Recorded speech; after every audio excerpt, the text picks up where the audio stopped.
Salmos 27. Esse Salmos, ele é de Davi para ele mesmo. E ele é um dos salmos mais importantes da Bíblia. Claro, a gente tem tópicos de salmos importantes. Já falamos do 23, tem uma trilogia 23, 24 e 25, aqui nós temos o 27, que fala da luz, mas da luz interna. É algo que eu me identifico muito, eu falo muito sobre isso na psicogenealogia, associando a Kabbalah.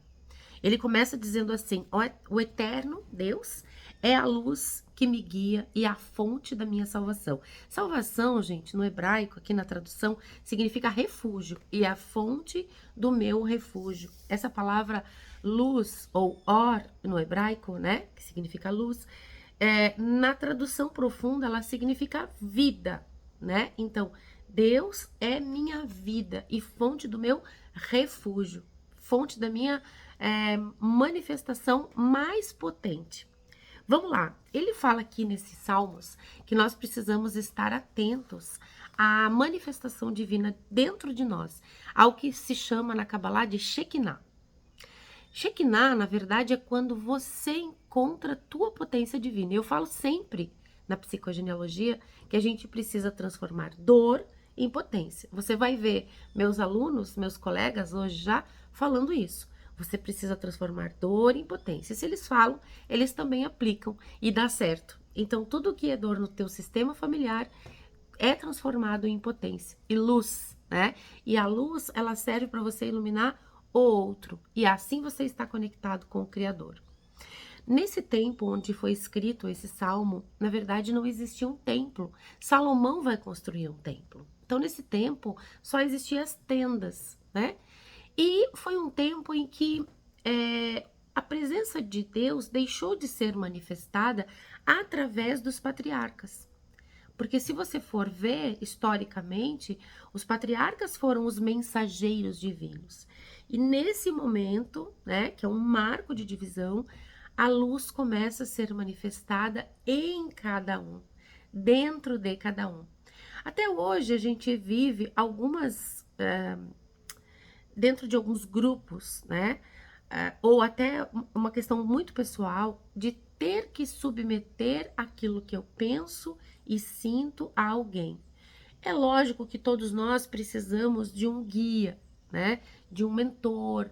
E sempre escolha para o teu filho um mentor que não seja você e o teu marido, o pai dele, porque são pais, né? Mas é legal a gente sempre imaginar para o nosso filho uma referência legal, né? Que às vezes pai e mãe eles não ouvem, sempre tem um mentor. Mas muitas vezes, né, a gente tem alguns mentores, e aqui entro nas questões até religiosas, né?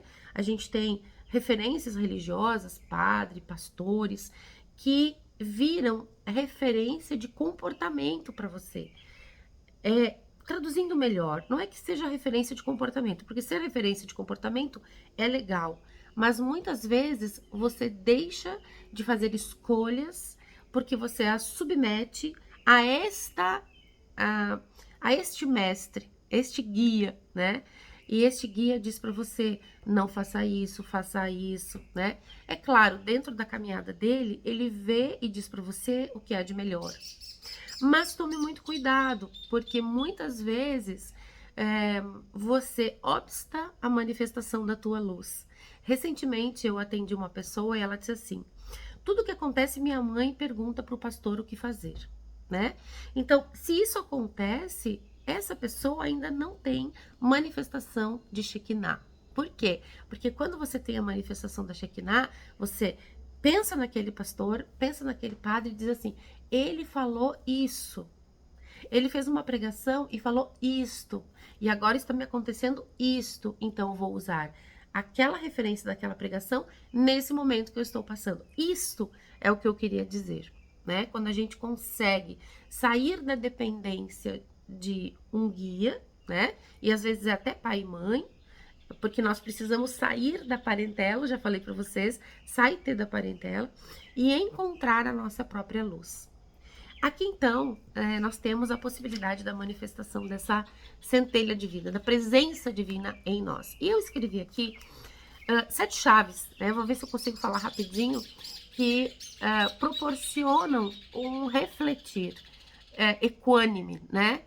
A primeira é, ante qualquer situação, tenha humildade. Humildade de entender que você não sabe tudo, que você precisa buscar a tua espiritualidade, que você precisa estudar, porque a gente nasce como um embrião de potencialidade, né, com uma semente de potencialidade, e nós vamos nos desenvolvendo, e é o estudo, é o conhecimento, é a vivência, né, a vida que vai nos proporcionando experiências. Então, humildade de entender de que tudo que você vive, você tem um aprendizado.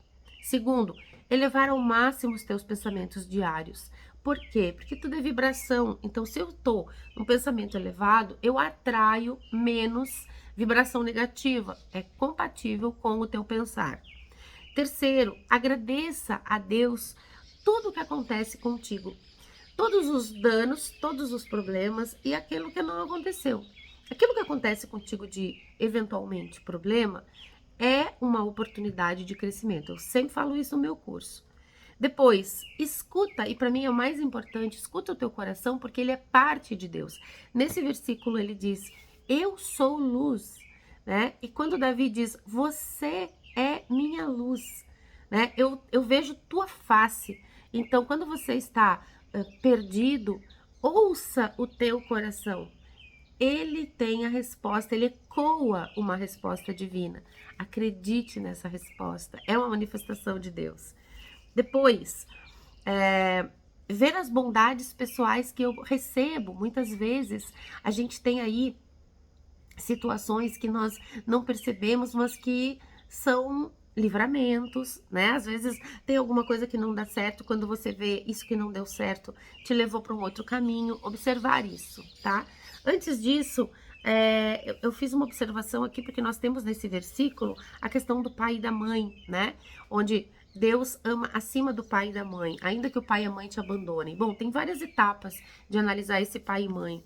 Ainda que teu pai e tua mãe terrenos te abandonem, há um amor maior. Isso eu falo sempre para as pessoas que são adotadas e que não conseguem entender que são almas que vieram ao mundo nesse contexto necessário para manifestar o amor. Mas também pai e mãe representa aqui nossa mente consciente e mente inconsciente. Então, quando teu pai e tua mãe te abandonarem, quando tua mente consciente e tua mente inconsciente te abandonarem, você não encontrar saída, lembre-se de que a saída você tem no coração, né? E anotei aqui em Êxodo 33, 13, né? Diz assim, mostra-me, por favor, os teus caminhos.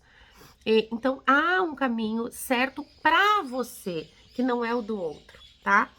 Ainda que você tenha livre-arbítrio, e que os outros achem que tem esse livre-arbítrio, Deus está acima de todas as coisas. Porque uma frase que eu gosto muito e eu coloco no meu curso é, você é livre quando você faz aquilo que você veio fazer.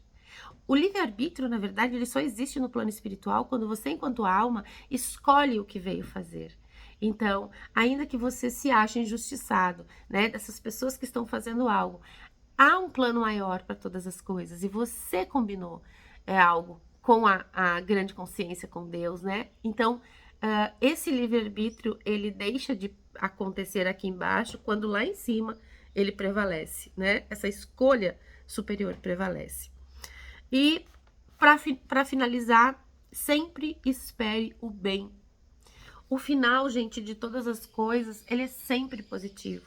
Talvez uma sagitariana aqui falando sobre isso, né? Todo sagitariano vê sempre o lado positivo das coisas, ou a maioria deles. Claro, a gente tem que olhar as conexões da árvore genealógica. Mas, sempre que te acontece algo que você acha que não é bom, aguarde, aprenda nesse ensinamento, nessa vivência dolorosa e diga, ok, o que eu tenho que aprender com isso? Eu sempre digo isso. Bom, tá me acontecendo alguma coisa negativa? Ok, qual é o aprendizado que a gente tem aqui? E bora pra frente, porque no final tudo dá certo. Um feliz dia pra você e a gente se vê amanhã.